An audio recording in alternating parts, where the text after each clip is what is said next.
Bismillahirrahmanirrahim. Alam mo ba na ang mga propeta ay iisa lamang ang kanilang mga mensahe? Mula kay Adan, kay Noah, kay Moses, kay Abraham, kay Jesus, at kay Muhammad alayhimus salatu wassalam. Silang lahat iisa lamang ang kanilang mensahe. At ito ay ang pag-anyaya sa mga tao na sambahin ang nag-iisang Panginoon, ang Allah subhanahu wa ta'ala.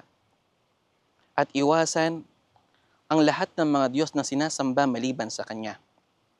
وَلَقَدْ بَعَثْنَا فِي كُلِّ أُمَّةٍ رَسُولًا أَنِ اعْبُدُوا اللَّهَ وَاجْتَنِبُوا الطَّاغُوتَ.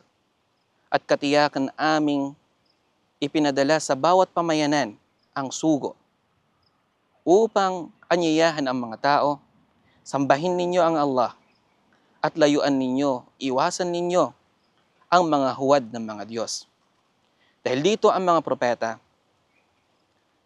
ang kanilang panawagan sa kanilang mga pamayanan, Ya qawmi i'budullah, ma lakum min ilahin gayro.